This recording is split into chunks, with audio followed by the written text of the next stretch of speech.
দর্শক, সারা পৃথিবীতে গত ৩০ আগস্ট বাংলাদেশেও সেটি ছিল গুমের শিকার স্বজনদের স্মরণে আন্তর্জাতিক একটি দিবস পালিত হয়েছে। বিভিন্ন দাবি জানিয়েছেন দেশের মানবাধিকার সংগঠনগুলো। এদিকে গুম বিরোধী আন্তর্জাতিক সনদে বাংলাদেশের পক্ষে স্বাক্ষর করেছেন অন্তর্বর্তীকালীন সরকারের প্রধান উপদেষ্টা। এ নিয়ে আলোচনা করতে আজ দেশ ভাবনা এই মুহূর্তের বাংলাদেশে আমাদের বিষয় আমরা ঠিক করেছি গুম প্রতিরোধ। তিনজন অতিথি আমার সঙ্গে স্টুডিওতে যোগ দিয়েছেন। আমার সঙ্গে রয়েছেন নূর খান লিটন, মানবাধিকার কর্মী। স্যার, আপনাকে স্বাগত জানাচ্ছি আজকের আয়োজনে। রয়েছেন আমার সঙ্গে সঞ্জিদা ইসলাম, সমন্বয়ক মায়ের ডাক। একই সঙ্গে রয়েছেন ব্যারিস্টার জ্যোতির্ময় বড়ুয়া, আইনজীবী, সুপ্রিম কোর্ট।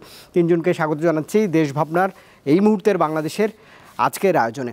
স্যার, আপনার কাছ দিয়ে শুরু করতে চাই। আমরা দেখলাম যে ৩০ আগস্ট ম্যাম যেমনটা বলছিলেন যে গুমের শিকার স্বজনদের স্মরণে আন্তর্জাতিক দিবস সারা পৃথিবীর মতো বাংলাদেশেও পালিত হয়েছে এবং মানবাধিকার সংগঠন পক্ষ থেকে বিভিন্ন দাবি দেওয়া ছিল। কিন্তু গুম থেকে সুরক্ষা নিশ্চিত করতে সবাই চাইছে যে এই সুরক্ষাটা নাগরিকদের অধিকার, এটি নিশ্চিত হওয়া জরুরি।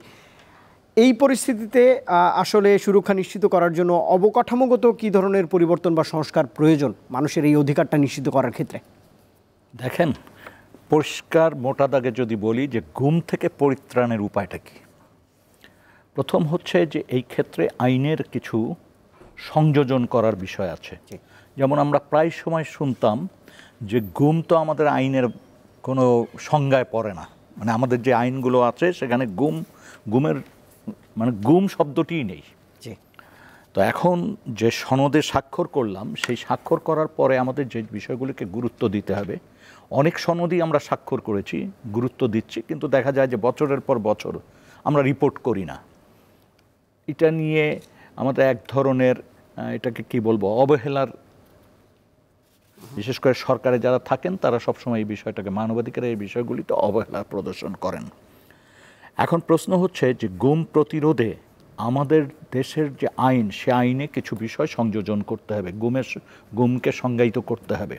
এবং এ পর্যন্ত যে ঘটনাগুলো ঘটে গেছে সেই ঘটনাগুলো যদি আমরা উদ্ঘাটন করতে পারি যে কারা, কিভাবে, কখন, কোথায়, কেন এই ঘটনাগুলি ঘটিয়েছে, আমি সেই ঘটনাগুলোকে উল্লেখ করতে চাই যে ঘটনার সাথে আমাদের আইনশৃঙ্খলা রক্ষাকারী যে সমস্ত সংস্থা আছে, যে সমস্ত বাহিনী আছে এবং যে সমস্ত গোয়েন্দা সংস্থা আছে, বিশেষ করে র্যাপিড অ্যাকশন ব্যাটালিয়ন বলেন, পুলিশের ডিবি বলেন, পুলিশ বলেন, ডিজিএফআই বলেন, এনএসআই বলেন এবং অন্যান্য যে সমস্ত সংস্থা আছে যারা এই গত দীর্ঘদিন ধরে গুমের সাথে তাদের সংশ্লিষ্টতার অভিযোগ আছে। অর্থাৎ তারা লোকজনকে রাস্তা থেকে ধরে নিচ্ছে, বাসার থেকে ধরে নিচ্ছে, ব্যবসা প্রতিষ্ঠান থেকে ধরে নিচ্ছে, শিক্ষা প্রতিষ্ঠান থেকে ধরে নিচ্ছে, হল থেকে ধরে নিচ্ছে। এই যে অভিযোগগুলি বিগত দিনে ছিল, একটা মানুষ জীবন রক্ষার্থে পালিয়ে আছে, সেখান থেকে তাকে উঠিয়ে নেওয়া এবং বাপের কাছ থেকে ছেলেকে নিয়ে যাওয়া, স্ত্রীর কাছ থেকে স্বামীকে নিয়ে যাওয়া, এই যে ব্যাপারগুলি গত এক যুগের বেশি সময় ধরে এখানে সংগঠিত হয়েছে, ঘটনা ঘটেছে এবং এর সংখ্যাগত দিকটা সবচেয়ে বড় বিবেচ্য বিষয় না, বিবেচ্য বিষয় এই ধরনের ঘটনার গুরুত্বটা, ঘনত্বটা। আপনি যদি আমরা আলোচনার স্বার্থে যদি একটা বলি যে রিপোর্টেড কেস আছে কম বেশি 700 রিপোর্টেড, যেগুলি পত্রপত্রিকায় এসছে অথবা আমাদের মতো ছোট ছোট অর্গানাইজেশন দুই একটা ক্ষেত্রে তথ্য সংগ্রহ করেছে, এইটার সংখ্যা কমপক্ষে কম বেশি 700 ধরে নিয়ে আমরা আলোচনার জন্য। আরেকটি বিষয় হচ্ছে যে এখানে সেই সংখ্যাগুলি আসেনি, এই যে স্বল্পকালীন সময় যাদেরকে রাখা হয়েছে অন্যায়ভাবে আটক করে, এক্সট্রা বিচার বহির্ভূতভাবে, আইন বহির্ভূতভাবে যাদেরকে আটক করে রাখা হয়েছে 5 দিন, 10 দিন, 15 দিন, 1 সপ্তাহ, এদের হিসাবটা কিন্তু এটার মধ্যে আসেনি। আরেকটা হচ্ছে রিপোর্টেড কেসের বাইরে যে ঘটনাগুলি আছে সেটা আসে নাই। তারপরও আমরা যুক্তি তর্কের খাতিরে বললাম যে 700 মানুষ এই সময়কালে গত 10 সালের পর থেকে এখন পর্যন্ত তারা গুমের শিকার হয়েছেন। এদের একটা অংশ আমরা ফিরে পেয়েছি বুলেটবিদ্ধ লাশ বা প্রচণ্ড নির্যাতন করার ফলে মৃত্যু, সেইটা রাস্তায় ফেলে গেছে, খালে বিলে ফেলে গেছে, ব্রিজের নিচে ফেলে গেছে, জঙ্গলে ফেলে গেছে, পানিতে মানে নদীতে ফেলে গেছে। আমরা যদি 13, 14, 15 এই সালগুলি খেয়াল করি, টিভি রিপোর্টিংগুলি যদি খেয়াল করি, এই টিভি রিপোর্টিংয়ে আপনি দেখবেন যে নদীতে লাশ ভাসছে, খালে লাশ ভাসছে, রাস্তার পাড়ে মানে লাশ অর্ধগলিত পশু পাখিতে না মানে টেনে নিচ্ছে। এই যে দৃশ্য, এটা কিন্তু প্রতিনিয়ত আমরা দেখেছি। আসেন, এরপর যে জিনিসটা হয়েছে যে এই ঘটনাগুলি স্বীকার করা হয়েছে। এই ঘটনাগুলোর শিকার মানে প্রথমত যারা বিরোধী রাজনীতির সাথে যুক্ত ছিলেন, দলের নেতা কর্মী, যারা মূলত সংগঠক। বাংলাদেশে যখন কোনো আন্দোলনের সূচনা হতে পারে বা যখন নির্বাচন কেন্দ্রিক সমঝোতাহীন রাজনীতি চলছে, বিভিন্ন কর্মসূচি ঘোষণা হচ্ছে, সেই পর্বে আমরা দেখতাম যে মানুষকে এরকম সাদা গাড়িতে বা অন্য রঙের গাড়িতে, গাড়িগুলো লোকেট করাও খুব কঠিন হয়ে যাচ্ছে, যে সেই বাহিনীগুলির গাড়ি না, হয়তো সাধারণ জনগণ যেরকম গাড়ি মাইক্রোবাস ইউজ করে ওরকম মাইক্রোবাস করে রাস্তা থেকে বিভিন্ন জায়গা থেকে তুলে নিত। এবং তুলে নেওয়ার পরেই আমরা যারা ফেরত আসছে, মানে একটা গ্রুপ তো যারা মারা গেছে, আর একটা অংশ যারা ফিরে এসছে কিন্তু কথা বলতে চায়নি, প্রকাশ্যে কোনো কথা বলতে চায়নি, একান্ত গোপনীয়তা অবলম্বন করে আস্থা অর্জন করার মধ্য দিয়ে দেখা গেছে তাদের কিছু মানুষের সাথে কথা বলা গেছে, তারা কিছু ধারণা দিয়েছে আমাদের। এবং সেই ধারণাটা যে কত নির্মম ছিল, কত বর্বর ছিল, এটি মানুষ যে মানুষের প্রতি এটি করতে পারে এটা বিশ্বাসযোগ্য না।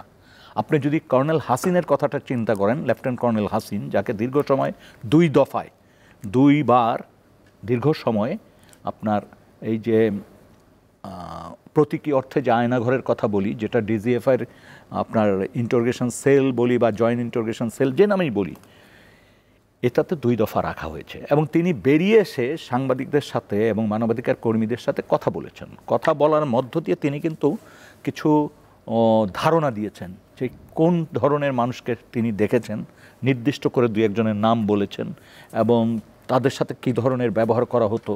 দিনে একবার প্রস্রাব বা পায়খানা করতে নেওয়া হতো, তাও চোখ বেঁধে, তার ভিতরে কয়েক মিনিটের জন্য বাথরুমে থাকতে দিত, তারপর খাবার খুব স্বল্প পরিমাণ দিত, কারোর সাথে কথা বলতে দিত না, অধিকাংশ সময় চোখ বেঁধে রাখা হতো, শুধুমাত্র খাবার সময় কিছুটা চোখ খোলা হতো, বাথরুমে নেওয়ার মানে নিয়ে যে ওখানে কিছুটা খোলা রাখতো, এরকম অনেক বর্ণনা। এবং নির্যাতনের যে বর্ণনা সেটা আমি এখন আর বলতে চাচ্ছি না, এই অবস্থা ছিল। এবং পরিবেশটা কেমন ছিল সেটাও তিনি বর্ণনা করেছেন। ট্রেনের আওয়াজ পাওয়া যেত, বিমানের আওয়াজ পাওয়া যেত, এবং সেখানে যখন ওইটার সিসিটিভি ক্যামেরা প্রত্যেক রুমে ফিট করা ছিল, ওনারা আবার কিছু ময়লা দিয়ে ওটা বন্ধ করতো, ওইটা আবার রিপেয়ার করতে আসতো মানুষ, তখন টুকটাক কথাবার্তা বলতো, বাথরুমে কাউকে নেওয়ার সময় ফুটা দিয়ে দেখতো কাকে নিচ্ছে। এর মধ্য দিয়ে উনি 2-1টা নাম প্রকাশ করেছিলেন। এবং আমরা 5 তারিখের পরে দেখলাম, যখন এটা নিয়ে তীব্র আন্দোলন, মায়ের ডাক এবং অন্যান্য ব্যক্তিরা যখন ডিজিএফআই অফিসের সামনে অবস্থান নিল 6 তারিখ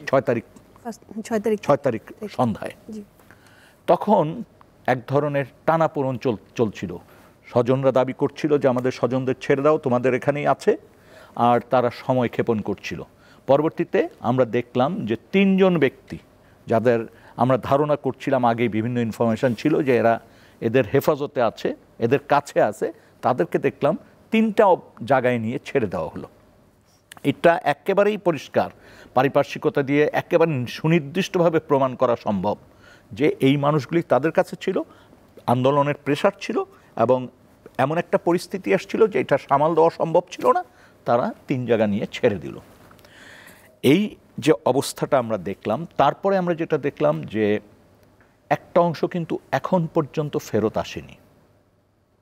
আমরা এতক্ষণ আলোচনা করলাম ফেরত আসা মানুষ এবং মৃতদেহ নিয়ে, আর একটা অংশ কিন্তু এখনও ফেরত আসেনি। সেটা সংখ্যাও কিন্তু মানে নির্দিষ্ট করে না বলা গেলেও কম বেশি 150 থেকে 200।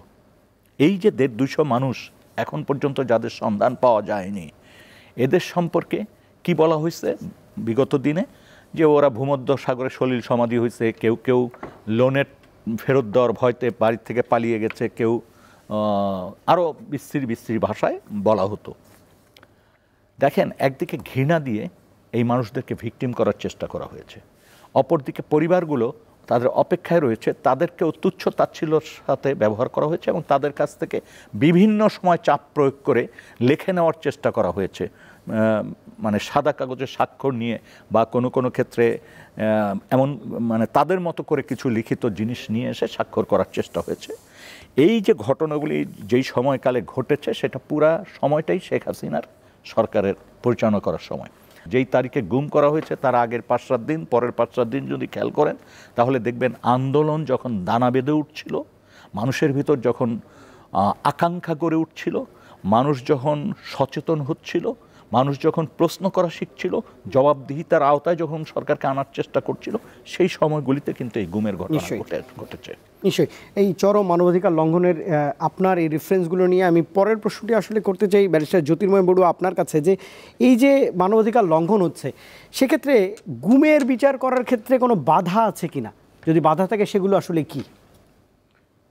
বিচার করতে গেলে তো আসলে একটা আইন লাগবে, যেটা লিটন ভাই কিছুটা উল্লেখ করেছেন যে আমাদের আসলে গুম অপরাধ যেটা আন্তর্জাতিক এই যে কনভেনশনে বাংলাদেশ ৭৬তম দেশ হিসেবে স্বাক্ষর করলো, সেখানে কিন্তু এটার একটা ডেফিনেশন দেওয়া আছে। সেই ডেফিনেশন অনুযায়ী সেটা তো কনভেনশনের জায়গায়, সেখানে তো আর কীভাবে তার লাইবিলিটি কী হবে, তার শাস্তি কী হবে সেটা তো আর বলা থাকে না।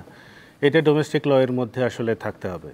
কারণ আমাদের ডোমেস্টিক লয়ে এত বছর ধরে এই ৭০০ গুমের কথা আমরা এখন পর্যন্ত বলছি, কিন্তু গত ১৫ বছরে কেউ গরজ করেননি একটা আইন আসলে তৈরি করার জন্য, কিংবা ন্যূনতম পক্ষে একটা তদন্ত করে একটা তথ্য প্রকাশ করার জন্য যে না আমরা তদন্ত করেছি। সেটা যদি ফেকও হতো তাহলেও অন্তত আমরা আর্গু করার মতো একটা বিষয় পেতাম যে না ওনারা তো তদন্ত করেছেন। সেইটার কোনো চেষ্টা পর্যন্ত ছিল না। ফলে এই বিচার করতে গেলে প্রথমে আপনার একটা নতুন আইনের প্রয়োজন। এই নতুন আইনটিকে সংযোজন করবেন না নতুনভাবে আইন তৈরি করবেন, এর দুটোই করা যেতে পারে। সংযোজন হচ্ছে আমাদের বাংলাদেশ যে দণ্ডবিধি আইন আছে, সেই দণ্ডবিধিতে নতুন একটি ধারা যেমন সংযোজন করা যায়, তেমনি আপনার নতুন ছোট আকারে একটি কেবলমাত্র গুম খুনের জন্যই আলাদা করে একটি স্পেশাল একটা ল হতে পারে খুব ছোট জায়গায়, এবং সেটি একটি স্পেশাল ট্রাইব্যুনাল করে ট্রাইব্যুনালের মধ্যে কিন্তু বিচারের জন্য একটা সুনির্দিষ্ট সময়সীমা নির্ধারণ করে দিয়ে এই বিচারের ব্যবস্থাটা কিন্তু করা যায়। তাতে কোনো বাধা নেই। যেহেতু রাষ্ট্রপতি এখনও আছেন, রাষ্ট্রপতি অর্ডিন্যান্স পাশ করে আইন তৈরি করে সেটাকে পাশ করার অনুমোদন আছে এবং সংবিধানেই সেটা স্বীকৃত। শুধুমাত্র যেই নির্বাচিত সরকার পরবর্তীতে ক্ষমতায় আসবে তারা প্রথম সংসদ অধিবেশন বসার দিন থেকে 30 দিনের ভিতরে সেটাকে হয় অনুমোদন করবেন নয়তো বাতিল করবেন। তাহলে আইন করে এখনই বিচার শুরু করার কিন্তু সুযোগ আছে। সেই জায়গাটায় আমাদের এখানে আমরা ক্রমাগতভাবে এই কথাটাই বলে যাচ্ছি যে বিগত সরকারের আমলে বারবার করে যে অজুহাতটা দেওয়া হয়েছে যে আমাদের আইন নেই তাই বিচার করতে পারছি না, তদন্ত করতে পারছি না, এই অসহায় আর্গুমেন্ট কিন্তু এখন আর চলবে না। তারপর এই যে পরিস্থিতি, যে ভয়ের যে সংস্কৃতি তারা তৈরি করেছিলেন, এ নিয়ে তো আসলে এত খোলাখুলিভাবে আমরা কথাও বলতে পারিনি। মায়ের ডাক যে তাদের প্রতিবাদটা জারি রেখেছিল সেটাও হচ্ছে আসলে ভয়ের মধ্যে থেকেই, কিন্তু ওনাদের যে দায়টা ছিল ফ্যামিলির মেম্বারদেরকে খুঁজে পাওয়ার যে তাড়নাটা ছিল, সেটাই বোধহয় এতদিন পর্যন্ত টিকে থাকতে একমাত্র সহায়ক শক্তি কাজ করেছে। রাষ্ট্রের অন্য কোনো শক্তি কোনোভাবেই কোনো দিন চায়নি আসলে তারা কেউ টিকে থাকুক। যে সমস্ত মানবাধিকার কর্মীরা কথা বলেছেন তারা প্রত্যেকেই আসলে নানাভাবে সমস্যা ফেস করেছেন বিগত সরকারের আমলে। ফলে তাদের এই পুরো জার্নিটা এটা কোনোভাবে একটা সুখকর জার্নি ছিল না। আমার আরেকটা জায়গায় এখানে যখন বিচারের প্রশ্ন আসছে, যে প্রশ্নটা আমি আসলে অনেক আগে থেকেই তুলছি, বিশেষত মাইকেল চাকমা যখন গুমের শিকার হলেন তখন আমি কিন্তু একটা হেভিয়াস কর্পাস করেছিলাম এবং সেই পিটিশনের মধ্যে কিন্তু এই আর্গুমেন্টটা আমি তুলে ধরেছিলাম সেই সময়েই। যখন আপনি দেখছেন যে বাংলাদেশের স্টেট স্পন্সর্ড কোনো একটা বাহিনী, সেটা যে বাহিনী হোক, র্যাব হতে পারে, ডিবি হতে পারে, তারপরে সিআইডি হতে পারে, ডিজিএফআই হতে পারে, যে বাহিনী হোক, তারা যখন কেউ একজনকে তুলে নিয়ে যাচ্ছেন তারা কোন মেন্টালিটি থেকে আসলে তুলে নিয়ে যাচ্ছেন? তারা যখন কাউকে আটক করে রাখছেন, যেটাকে আমরা সাবসিকুয়েন্টলি বলছি গুম, এই গুমটা কোন মানসিকতা থেকে তারা করছেন এবং তাকে যে এই যে ইনহিউম্যান বিহেভিয়ারগুলো, তাকে যে ট্রিটমেন্টগুলো দেওয়া হচ্ছে, সেটা তো কাইন্ড অফ পানিশমেন্ট দেওয়ার জায়গা থেকে। যে তারা কিন্তু করছিলেন একটা প্যারালাল জাস্টিস সিস্টেম প্রতিষ্ঠা করার মতো ব্যাপার, যে এগুলাকে সত্যিকার অর্থে ধরেন আমি এমন একটা অপরাধ করেছি যেটা বাংলাদেশের স্বীকৃত আইন অনুযায়ী যে এইটা একটা অপরাধ, তো আমাকে সেই আইন অনুযায়ী আদালতের কাছে সোপর্দ করাটাই তো সবচাইতে যুক্তিযুক্ত ছিল, সেটা কিন্তু কেউ করেনি। 700 মানুষের ক্ষেত্রে কিন্তু ভাগ্যে যেটা ঘটেছে সেটা হচ্ছে বিভিন্ন বাহিনীগুলো তারা নিজেরা বিচার বসিয়েছেন। তাদের এই অথরিটিটা একটা স্বাধীন রাষ্ট্রের স্বাধীন বিচার ব্যবস্থার জন্যই কিন্তু আসলে হুমকি, বড় রকমের হুমকি। এক্ষেত্রে সবার প্রথমে যেটা এই অভিযোগ আসার সাথে সাথে রিয়্যাক্ট করা উচিত ছিল সেটা হচ্ছে বাংলাদেশের বিচার বিভাগের। বিচার বিভাগ চাইলে নিজেদেরই একটা কমিশন গঠন করে নিজেরাই তদন্ত করতে চাইতে পারতেন। যে সমস্ত বাহিনীগুলো আছে সব মানে কোনো না কোনোভাবে তারা তো অ্যাক্সেস চাইলে পাইতেন, এবং আমাদের একটা মোরাল স্ট্রেংথ তৈরি হতো যে না, জুডিশিয়ারি অন্তত তাদের পজিশনটা তো নিয়েছেন। তারা হচ্ছে এই প্যারালাল জুডিশিয়াল সিস্টেম চালু করে বিভিন্ন বাহিনীগুলো যে মানবাধিকার লঙ্ঘনের যে বড় রকমের ঘটনা ঘটছে সেটাতে আমরা আমাদের এফোর্টটা দিয়েছি। সেটা কিন্তু হয়নি আনফর্চুনেটলি। হয়তো কেউ ভাবেনি যে আওয়ামী রেজিমের বিরুদ্ধে দাঁড়িয়ে আসলে এরকম করা যায়, সেই বিষয়টাই হয়তো মাথায় আসেনি, কারণ মানে ভয়ের জায়গাটা এইভাবেই সবার মধ্যে ছড়িয়ে পড়েছিল। ফলে আমরা বিচারের নামে যা হয়েছে, বিচারের নামে যা দেখেছি, যা বলেছি, সেগুলো ইতিপূর্বে না হলেও আমি মনে করি যে আমাদের এখন আশার সঞ্চার হয়েছে। কেন আমি বলছি? এই কারণে যে গুমের যে সংজ্ঞার কথা একটু আগে শুরুতেই বললাম আমি, সেখানে দেখবেন মূল কয়েকটা 3টা স্পেসিফিক ইনগ্রেডিয়েন্টস আছে। তার মধ্যে অন্যতম ইনগ্রেডিয়েন্ট হলো যে আপনার স্টেটের কোনো একটা এজেন্ট নিয়ে গেল এবং কমন ডিনায়ালটা থাকবে বা রিফিউজাল টু অ্যাকনলেজ যে তাকে নিয়ে যাওয়া হয়েছে। বাংলাদেশ সরকার যেই মুহূর্তে রেটিফিকেশনটা করলো, কিংবা তারও আগে 2 দিন আগে হচ্ছে আপনার একটা কমিশন গঠন করলো এটা তদন্তের জন্যে, সেই মুহূর্তে আমরা ধরে নিচ্ছি বাংলাদেশ সরকার স্বীকার করে নিল যে এখানে গুমের ঘটনা ঘটেছে। তার আগ পর্যন্ত তো সরকার গুমের ঘটনার কোনো স্বীকারই করেনি। তাহলে গুমের ঘটনা যদি আপনার ঘটে থাকে, ঠিক আছে, গুমের ঘটনা যদি ঘটে থাকে তাহলে একটা স্টেজ আমরা পার হয়ে আসলাম। এই একটা স্টেজ পার হয়ে আসার পরে তারপরে আপনি দেখেন আমাদের পরের স্টেজগুলো হচ্ছে আমাদের বিচার নিয়ে কথা, তদন্ত সাপেক্ষে বিচার। এই বিচারের জায়গাটুকুকে হচ্ছে আপনার তখন হচ্ছে আপনি নার্সিং করতে পারবেন। একটা স্টেপ আমরা এগিয়েছি, বাকিটা হচ্ছে এই সরকারের শুভ বুদ্ধির যদি উদয় হয়, ওনারা যদি মনে করেন যে না এটাকে প্রায়োরিটি দেবেন, ওনারা সিরিয়াসলি দেখবেন, তাহলে করা সম্ভব। নিশ্চয়ই। আমার একটা বিরতির সময় হয়েছে, আপনাকে এসে আমি সুযোগ দেব। একই সঙ্গে সানজিদ ইসলাম, আপনার সংগ্রামের গল্প এবং খুব কাছ থেকে যারা গুম হয়েছে, যাদের অধিকার বঞ্চিত হয়েছে, সেই পরিবারগুলোর নিয়েই আপনি কাজ করেছেন, রাজপথে থেকেছেন। ব্যারিস্টার বিপ্লব বড়ুয়া বলছিলেন যে শুধুমাত্র মায়ের ডাকের পক্ষ থেকেই এই দাবি তোলা হচ্ছিল এবং এটি এখন পর্যন্ত টিকে রয়েছে। অন্য কেউ রা করেনি যে এমন একটি মানবাধিকার লঙ্ঘন হচ্ছে দেশে গত কয়েক যুগ ধরে। এই সরকারের কাছে একটা অপরচুনিটি এসছে, এখান থেকে যদি একটু আবার শুরু করতেন। মানে এই অপরচুনিটিটা এসছে এই কারণে বলছি যে যেহেতু ওনারা একটা পজিটিভ স্টেপ নিয়ে দেখিয়ে দিয়েছেন যে ওনাদের এই বিষয়টা নিয়ে প্রায়োরিটি আছে, বা ওনারা রেকগনাইজ করছেন যে গুম খুনের মতো ব্যাপার ঘটনা ঘটেছে, ফলে পরবর্তী স্টেজে যাওয়ার ক্ষেত্রে তো ওনাদের অন্য কোনো ধরনের প্রতিবন্ধকতা থাকা উচিত নয়। যত বাধাই থাকুক না কেন, একটা দেশের আসলে আইনশৃঙ্খলা পরিস্থিতির তো যেই বিষয়গুলোকে নিয়ে আমরা প্রথমে পরিমাপ করার চেষ্টা করি, তার মধ্যে তো মানুষের মানবাধিকার রক্ষণ করা, মৌলিক অধিকার রক্ষা করার জায়গাটা তো খুবই গুরুত্বপূর্ণ। একটা জায়গায় একটু আমি আপনার এই প্রশ্নের পাশাপাশি আমার আগের বক্তব্যের একটা সালটা একটু ভুল ভাবে চিন্তা করছিলাম। সেটা হচ্ছে ইংল্যান্ডের যে ঘটনাটার কথা বললাম মিটিংয়ে, সেটা আসলে 2004 হবে না, মোস্ট প্রবাবলি 2009। সেই সময় আসলে 2009-এর আগে দীপুমণি ফরেন মিনিস্টার ছিলেন না, 2009-এর ঘটনা হবে। তো এখন আপনার 2009-এও যদি আসলে ধরি, 2009 থেকে 24 পর্যন্ত ন্যারেটিভের মধ্যে আসলে সত্যিকার অর্থে কোনো পরিবর্তন হয়নি, ওনারা একই ন্যারেটিভের মধ্যেই ছিলেন, এটুকুই। নিশ্চয়ই। সানজিদ ইসলাম, আপনার কাছে আসতে চাই। এই যে মানবাধিকার লঙ্ঘিত হচ্ছে, আপনাদের সংগঠনের পক্ষ থেকে, মায়ের ডাকের পক্ষ থেকে আপনারা রাজপথে যেই পরিবারগুলোর স্বজনরা হারিয়ে গেছে তাদের দাবি নিয়ে এখন পর্যন্ত আছেন। দশকের পর দশক ধরে এমন ধরনের মানবাধিকার লঙ্ঘিত হয়েছে, কেউ কোনো কথা বলেনি, হয়তো কথা বলতে পারেনি। আপনি মাঠের চিত্রটা একটু যদি আমাকে জানতেন এই সংগ্রামে।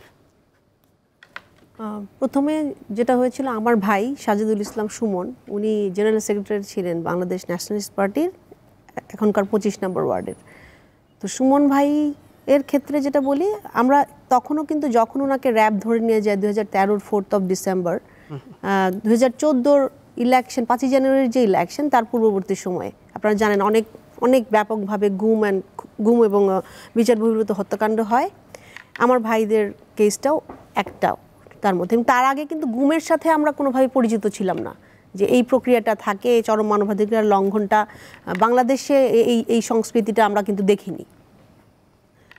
আমার ভাইয়ের সাথে বসুন্ধরা রেসিডেন্সিয়াল এরিয়াতে সেদিন আরও 5 জন ছিলেন, 6 জন মানুষকে সেখান থেকে র্যাপিড অ্যাকশন ব্যাটালিয়নের টিম তুলে নিয়ে যায় এবং তার পরবর্তীতে রাতের বেলা আরও 2 জনকে আমাদের শাহিনবাগ এলাকা থেকে তুলে নিয়ে যায়। টোটালি 8 জন মানুষকে 4 ডিসেম্বর 2013 থেকে এই 2024 পর্যন্ত কোনো তথ্য কিন্তু দিচ্ছে না র্যাপিড অ্যাকশন ব্যাটালিয়ন। বাট সেখানে প্লেন্টি অফ আই উইটনেস ছিল, যারা ওয়ার্কার একটা কনস্ট্রাকশন প্লটের, তাদের সামনে থেকে র্যাপিড অ্যাকশন ব্যাটালিয়নের ভ্যান ছিল, ইউনিফর্ম আর্মস সহ ভেহিকেল ছিল, সেইখানে আমার ভাইদেরকে মেটাল রড দিয়ে মেরে কালো মুখোশ পরিয়ে হাত বেঁধে ভ্যানে তুলে নিয়ে যাওয়া হয়।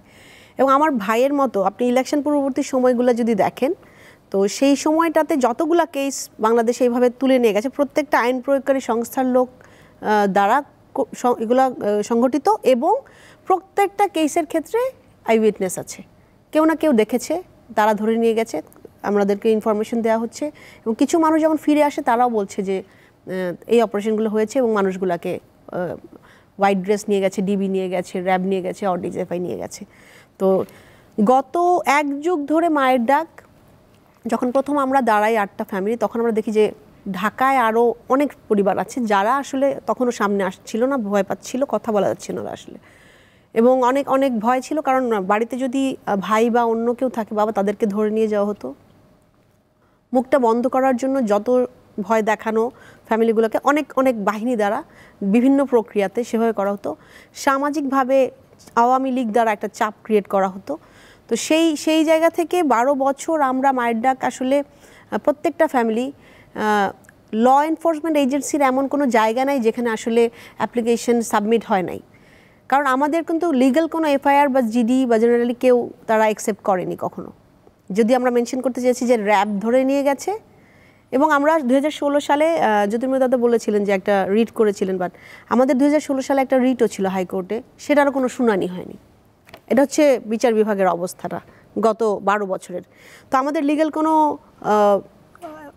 কমপ্লেইন নিচ্ছে না যেখানে ইনভেস্টিগেশন করবে, ওয়ারেস আপনি দেখবেন যে মন্ত্রীদের পক্ষ থেকে যেই কমেন্টগুলো করা হচ্ছে, এদেররা চলে গেছে, পালিয়ে গেছে ঋণের দায়ে।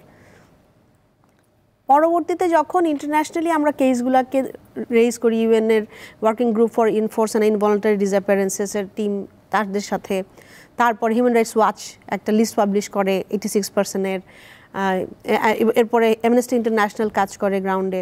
তো ইন্টারন্যাশনালি যখন সংস্থাগুলো তাদের কাছে জানতে চায় এই মানুষগুলো কোথায়, সরকারের কাছে কিন্তু যায়, এই ফ্যাসিস্ট রেজিম মানে যারা ইনভলভড তাদের কাছে কিন্তু জানতে চায়। তো তখন কিন্তু তারা একটাও ইন্টারন্যাশনাল অর্গানাইজেশনকে রিপ্লাই দিতে পারে নাই যে এই মানুষগুলো কোথায় অ্যাকাউন্টেবিলিটির সাথে। ওয়ারেস তাদেরকে ইভেন ইউএনের যে ওয়ার্কিং গ্রুপ তাদেরকে বাংলাদেশেও আসতে দেওয়া হয়নি ইনভেস্টিগেশন করতে, আর তথ্য নেওয়ার জন্য আমাদেরকে যেতে হয়েছে সেখানে কেসগুলো টেস্টিফাই করার জন্য, সাবমিট করার জন্য। এবং জাতিসংঘ যখন 2022-এ ওনাদের হাই কমিশনার এলেন এবং 76 জনের একটা তালিকা দিয়েছিলেন, আপনারা জানেন, সেই তালিকারও কিন্তু কোনো ব্যাখ্যা সরকার দেয়নি। এখন এই ফ্যাসিস্ট রেজিমের কাছে আসলে বিচার আমি বলবো অনেক পরে। আমরা যখন দাঁড়াতে চেয়েছি শুধুমাত্র ছবিটা হাতে, আমাদেরকে কিন্তু কোথাও দাঁড়াতে দেওয়া হয়নি। আমি বসে হয়তো এই 5ই আগস্টের আগে আপনার এই টক শোতেও কথা বলতে পারতাম না, এতগুলো টিভি চ্যানেল হয়তো তখন আমাদের কথাগুলো বলতো না, সম্ভব ছিল না তখন কথা বলাটা। এখন হচ্ছে আমাদেরকে মানে এই যে এই সময়টা পার হয়ে আসা, এত বড় একটা ভয়ঙ্কর, এর চেয়ে সর্বোচ্চ আমার মনে হয় মানবাধিকার লঙ্ঘন এটাই, একটা মানুষকে গুম করে রাখা। আপনি যখন দেখেন যে যারা বেরিয়ে এসছে তারা যেটা এক্সপ্লেন করছে যে এরকম কবরের মতো সিক্রেট ডিটেনশন সেল, সেখানে কালো কাপড় চোখ বেঁধে রাখা হয়, হাত বেঁধে রাখা হয়, ইনজেকশন দেওয়া হয় যেন মানুষগুলাকে আসলে স্বাভাবিক না থাকতে পারে। এবং আমি জানি না কিভাবে 8 বছর পরে আরমান ভাইকে ফেরত পেয়েছি, আল্লাহ আমাদেরকে দিয়েছেন। তারপরে মাইকেল চাকমা এসেছে 5 বছর 3 মাস পরে। এই মানুষগুলো যখন ব্যাখ্যা করে না, এই ব্যাখ্যাটা আসলে হিউম্যানলি এটা পসিবল না, এটা অ্যাকসেপ্ট করা কোনোভাবেই পসিবল না। তো আমাদের প্রত্যেকটা পরিবার যারা আমরা বলবো ঢাকার বাইরের বাংলাদেশের সব জায়গায় লিস্টেড যে নাম্বারটা লিটন ভাই আমাদেরকে বললো, নূর খান লিটন ভাই বললেন যে 700-র উপরে, আসলে কেসটা কিন্তু আরো অনেক বেশি। সেটার পরিসংখ্যান আছে কিনা এই 12 বছর আপনি পেয়েছেন? হ্যাঁ, এই পরিসংখ্যানটা যেটা আপনি বলছেন 5ই আগস্টের পরে তো আমার যারা ফ্রন্টলাইনের লোক তারাই কথা বলতে পারে নাই, ভিকটিম ফ্যামিলি কিভাবে কথা বলবে, কোন সাহস নিয়ে ওরা সামনে এসে ধরবে, যেগুলো এখন আমরা শুনতে পাচ্ছি। অনেক মানুষ কিন্তু এখন 5ই আগস্টের পরে আমরা যখন ডিজেফের সামনে গেলাম, আমরা যখন দাঁড়ালাম আরও ক্যাম্পেইনে, শহীদ মিনার গেলাম, তখন তারা এসে আমাদেরকে বলছে আমার বাবাকে ধরে নিয়ে গেছে, আমার ভাইকে তো নিয়ে গেছে। কারণ ওই সাহসটা হয়তো তাদের ছিল না এবং ওই অবস্থাটা ছিল না, কারণ প্রত্যেকটা মানুষেরই আবার গুম হয়ে যাওয়ার ভয় ছিল। এবং এইটাই আমাদেরকে কিন্তু ভয় দেখানো হয়েছে প্রত্যেকটা পরিবারকে, প্রত্যেকটা ভিকটিম ফ্যামিলিকে। তো সেই জায়গা থেকে আমরা 5ই আগস্টের পরে আমাদের মধ্যে যেই আশাটা ছিল যে ল এনফোর্সমেন্ট এজেন্সির একটা অ্যাকাউন্টেবিলিটির সাথে এই বাংলাদেশে, নতুন বাংলাদেশে, যেখানে আমরা সবাই বলতেছি যে আমরা ট্রান্সপারেন্ট, আমরা হচ্ছে সব জায়গা থেকে ভালোটা করতে চাচ্ছি দেশের জন্য, সেই জায়গা থেকে অ্যাকাউন্টেবিলিটির সাথে এই মানুষগুলো যারা এত বছর ধরে গুম হয়ে আছে, 1 যুগেরও বেশি, কিন্তু কেউ কেউ আবার 15 বছর 14 বছরও, সেই মানুষগুলোর পরিবারের তো অধিকার আছে তাদের সম্পর্কে জানার, যে মানুষগুলা কোথায়, তাদের কি হয়েছে। তো সেই ট্রান্সপারেন্সি কিন্তু আমরা দেখতে পাচ্ছি না। আরেকটা যেটা, ইন্টারিম গভর্নমেন্ট অচিরেই স্বল্প সময়ে জ্যোতির্ময় দাদা বললেন যে একটা কমিশন হাতে নিয়েছেন, এটা আমাদেরকে আশা দেয়। তারপরে একটা কনভেনশনে সাইন করেছেন এবং পরবর্তীতে এটা হয়তো যাবে প্রক্রিয়াতে, লয়ের ব্যাপারে। কিন্তু এটার বাইরে যখন আমরা এটাতে সম্মত হই যে না আমরা এটা বিচার করব, এবং এই জন্যই কিন্তু কনভেনশনটা সাইন করি, রাইট? তার রাষ্ট্র কর্তৃক যখন সম্মতি দেওয়া হয়েছে, দেখেন তার পরবর্তীতেও কিন্তু আমরা খুব ভালো মতো জানি কোন কোন ল এনফোর্সমেন্ট এজেন্সি এগুলোর সাথে ইনভলভ ছিল, যারা র্যাবে ছিল, যারা ডিজিএফআই ছিল, যারা ডিবিতে ছিল, পুলিশে ছিল, হোয়াইট ড্রেসে যারা কাজ করেছে, সেই মানুষগুলো তো এখনও আছে। তাহলে তাদেরকে কেন ধরা হচ্ছে না? হ্যাঁ, একজন জিয়াউল হাসানকে অ্যারেস্ট করা হয়েছে, যিনি হচ্ছে এডিজি অপস ছিলেন তৎকালীন সময়ে, যিনি অনেক 1-2টা গুম না, অনেক বেশি গুম এবং বিচার বহির্ভূত হত্যাকাণ্ডের সাথে জড়িত। এবং সেরকম কিন্তু একজন জিয়া না, এরকম কমান্ডিং অফিসার থেকে শুরু করে নিম্ন আরও ছোটো যারা অফিসার ছিলেন টিমের মধ্যে ছিলেন, কারণ একজন মানুষ দ্বারা তো এটা পরিচালিত হয় না। এটা এখানে রাষ্ট্রের ফ্যাসিস্ট রেজিমের প্রধানমন্ত্রী থেকে শুরু করে লোকাল যারা আওয়ামী লীগ যারা ডেফিনেটলি অর্গানাইজারদের নামটা তারাই দিয়েছিল লিস্টের ব্যাপারে, এবং যারা যেই আইন প্রয়োগকারী সংস্থাগুলা এই অপারেশনগুলো করেছে, তো সবাই জড়িত।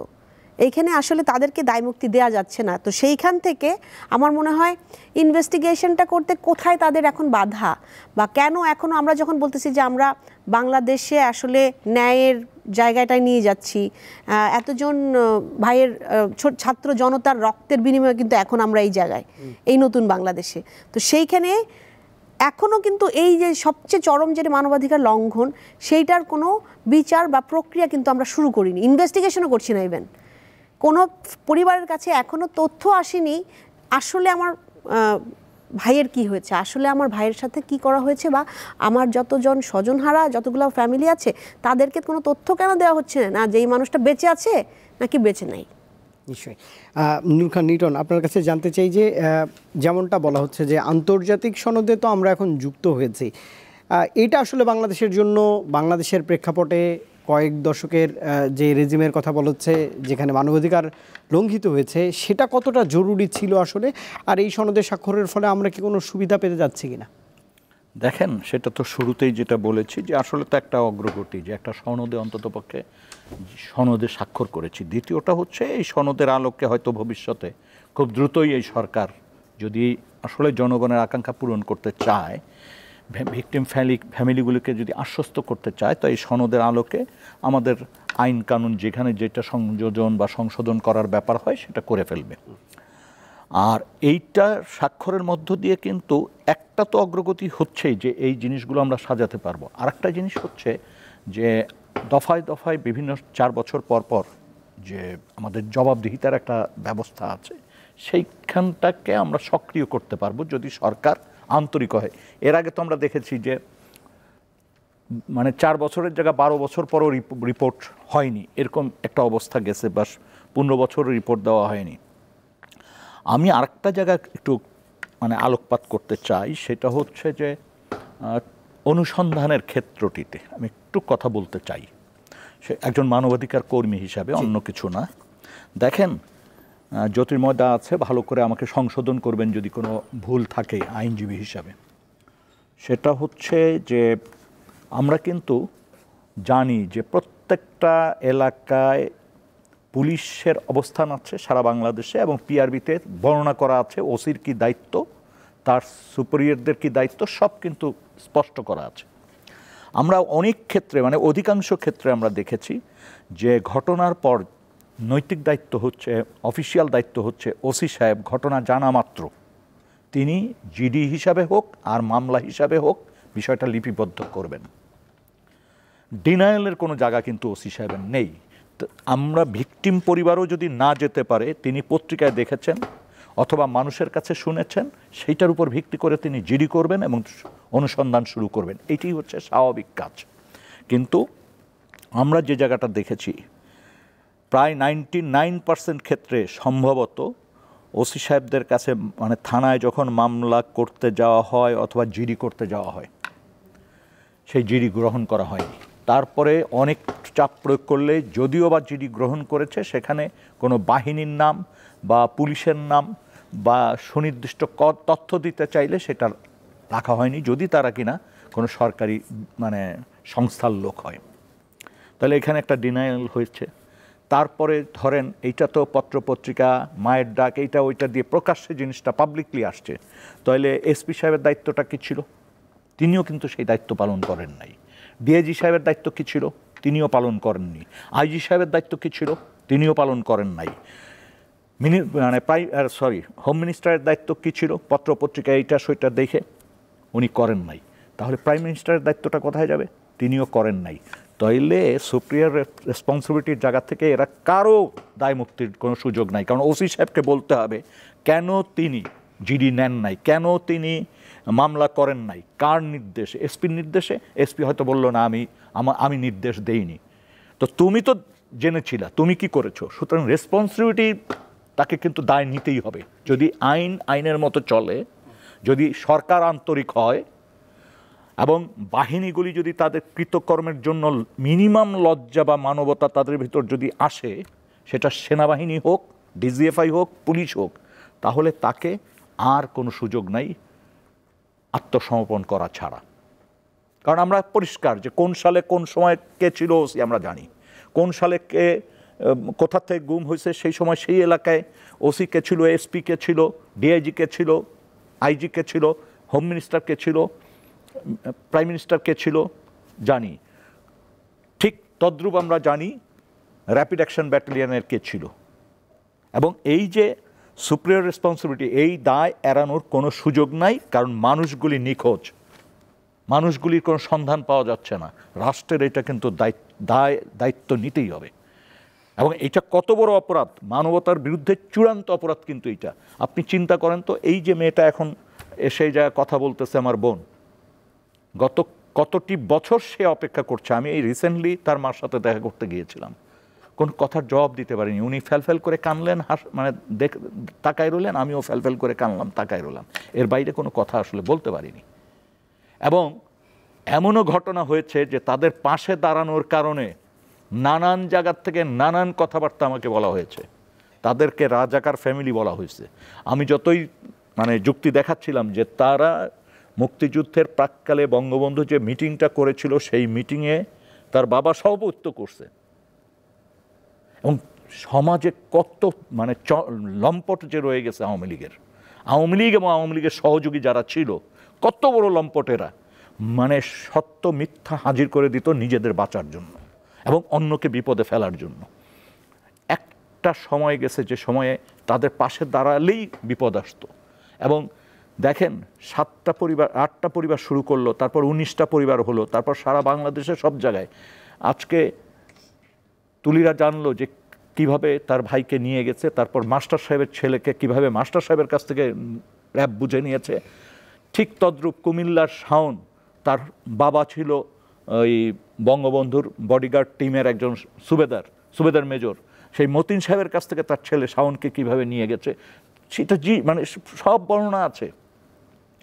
চট্টগ্রামে একটা লোক মানে এইভাবে উঠিয়ে নেওয়া হয়েছে, তাদেরকে বলা হয়েছে যে তোমার মানে এটা তো মানে বাহিনীরা করে নাই, তোমাদের ব্যবসায়ী শত্রু যারা তারা করছে, এবং তারা না বুঝে ওই ব্যবসায়ীদের নামে মামলা করে দিছে।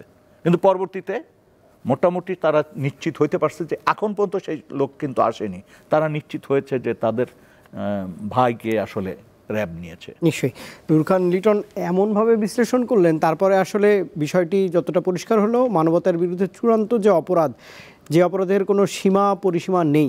ব্যারিস্টার জ্যোতির্ময় বড়ুয়া, আমরা যেহেতু এই কনভেনশনের যথাযথ প্রয়োগের জন্য পক্ষভুক্ত হলাম, এরপরে আসলে আমাদের করণীয় কি কি থাকতে পারে আইনি দিক থেকে সেটি যদি বলতেন। সময় খুব কম রয়েছে, আবারও সানজিদা আপার কাছেও ফিরতে হবে।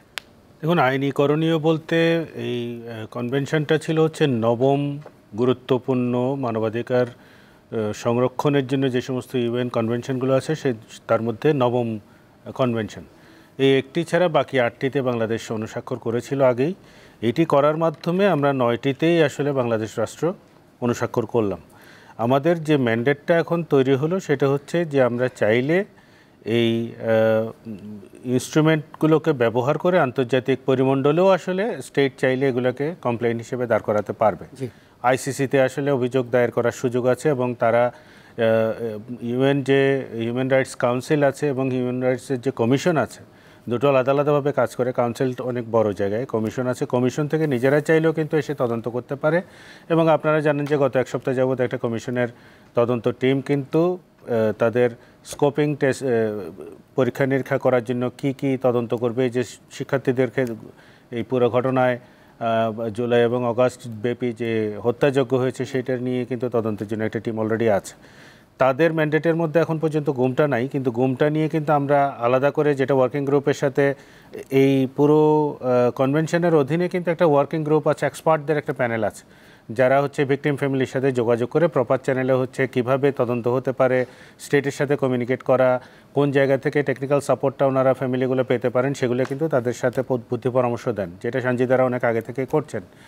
সেই জায়গা থেকে কিন্তু এই টেকনিক্যাল এক্সপার্টরা এসে কিংবা এই যে তদন্ত টিমগুলো এসে কিন্তু এই গুম নিয়েও কিন্তু এখানে তদন্ত করা সম্ভব। সেক্ষেত্রে একটা ইম্পার্শিয়াল তদন্ত হয়তো আমরা পেতে পারি। সেই তদন্তের পরিপ্রেক্ষিতে যে রিপোর্টটা সাবমিট হবে সেই রিপোর্টটাকে বেস করে বাংলাদেশ সরকার পার্টি হিসেবেই কিন্তু আইসিসিতেও কমপ্লেন করতে পারে, নিজেরা যেমন বিচার করতে পারে তার পাশাপাশি। এই একটা প্রক্রিয়া আছে, সেটা যেমন করা দরকার, কিন্তু আমার মনে হয় যে আমাদের রেসপন্সিবিলিটি নেওয়ার ক্ষেত্রে অনেক বেশি রেসপন্সিবল আচরণ হবে যদি আমরা ইমিডিয়েটলি আইন প্রণয়নের দিকে চিন্তাভাবনা করি, যে দেশীয়ভাবে ডোমেস্টিক কোর্টগুলোতে যদি বিচারের জায়গাটাকে আমরা চিন্তাভাবনা করি, তাহলে নিজেদের সক্ষমতা বাড়ানোর কিছু ব্যাপার থাকে। এবং আলটিমেটলি গুম যারা হয়েছেন, গুমকে শুধু কিন্তু গুম হিসেবে দেখলে চলবে না, গুমের সাথে কিন্তু খুন আছে।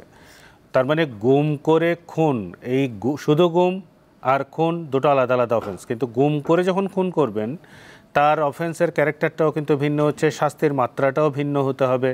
তাহলে যারা খুন হলেন সেটারও তো হচ্ছে গুম করে খুন হওয়ার কারণে নতুন আইনের নতুন সংজ্ঞা লাগবে, নতুন শাস্তির ব্যবস্থা লাগবে।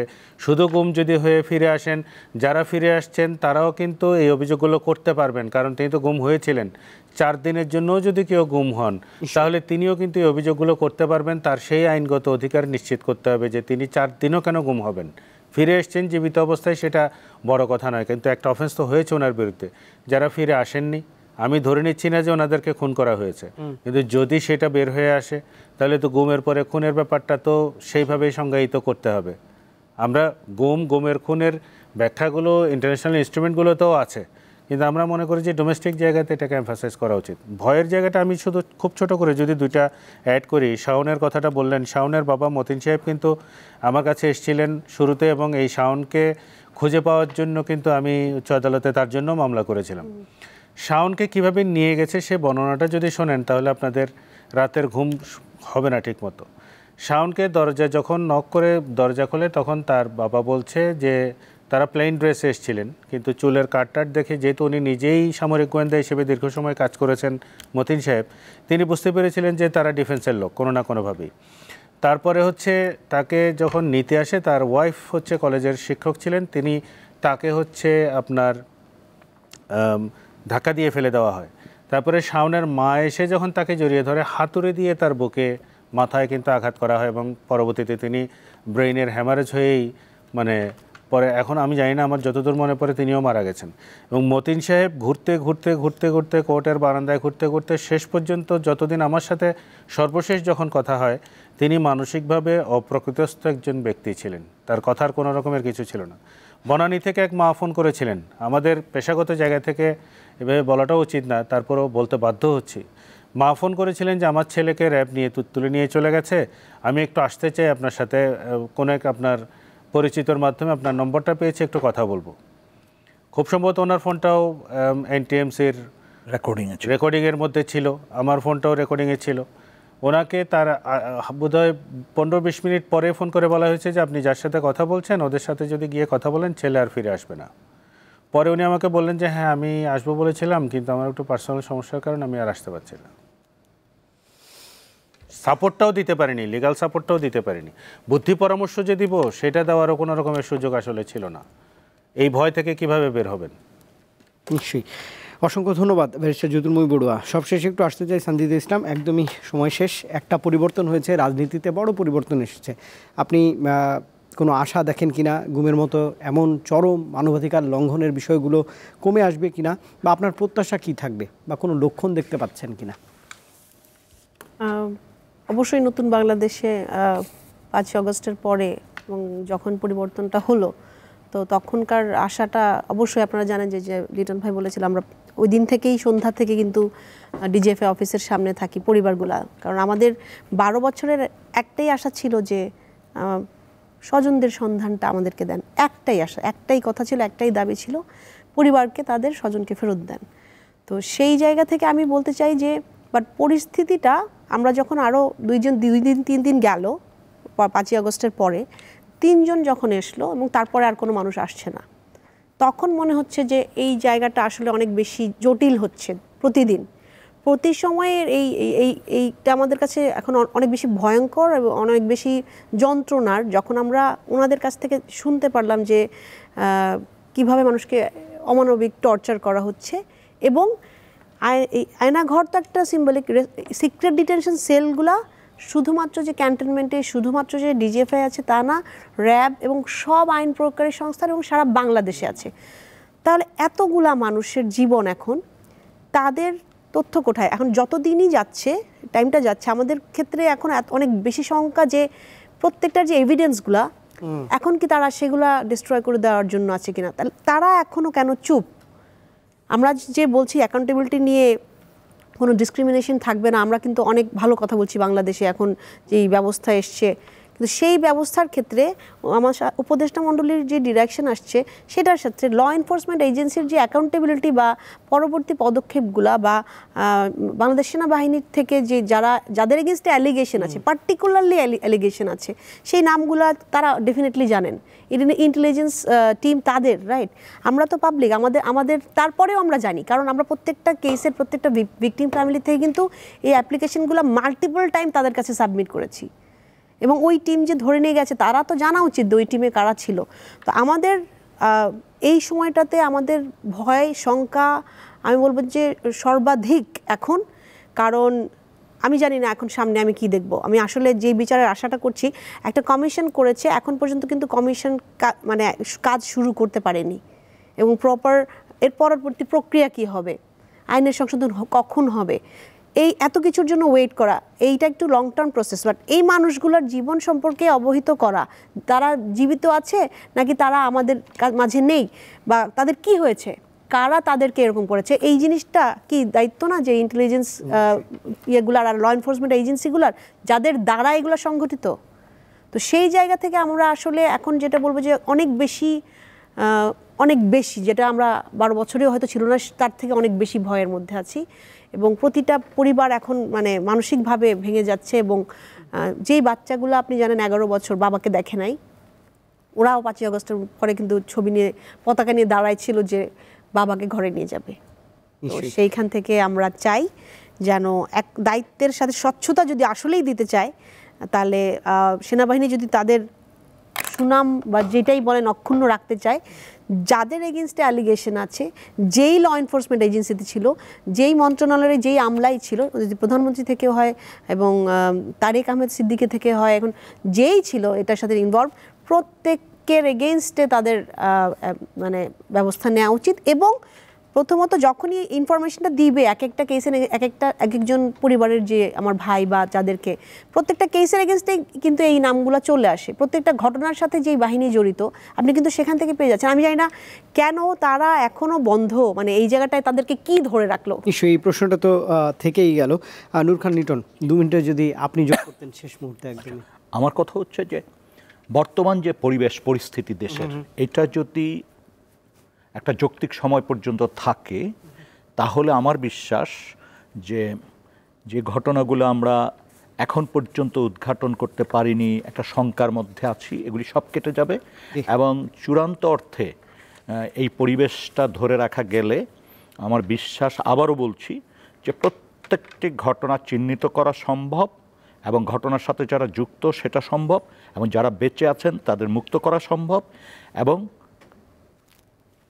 কি ঘটেছে অন্যদের বেলায় যাদের উদ্ধার করা যাবে না সেটাও সম্ভব। মানুষগুলো আছে যারা ঘটনা ঘটিয়েছে, তারাও আছে, সবাই কিন্তু পালাতে পারে নাই। কিছু মানুষ হয়তো দেশত্যাগ আগে পরে করেছেন, কিন্তু সবাই পালাতে পারেন। নিশ্চয়ই এটা জানা, আমার বিশ্বাস তারা আমাদের সবারই অধিকার, নিজেদের জায়গা থেকেই তারা বিষয়গুলোকে স্বীকারোক্তিমূলকভাবে জবানবন্দি দেবেন। নিশ্চয়ই। আজ আয়োজন এখানে শেষ করতে হচ্ছে। গুম প্রতিরোধ, দেশভাবনা, এই মুহূর্তের বাংলাদেশ, 3 জন অতিথি ছিলেন। 3 জনকেই আসলে ধন্যবাদ জানাচ্ছি। সময় স্বল্পতার কারণে হয়তো আরও কথা শোনা যেত। এমন মানবাধিকার আর কোনোদিন বাংলাদেশে লঙ্ঘিত হবে না, এই প্রত্যাশাই থাকছে। এই প্রত্যাশায় শেষ করছে আজকের দেশভাবনা। এতক্ষণ সঙ্গে থাকবার জন্য ধন্যবাদ সবাইকে।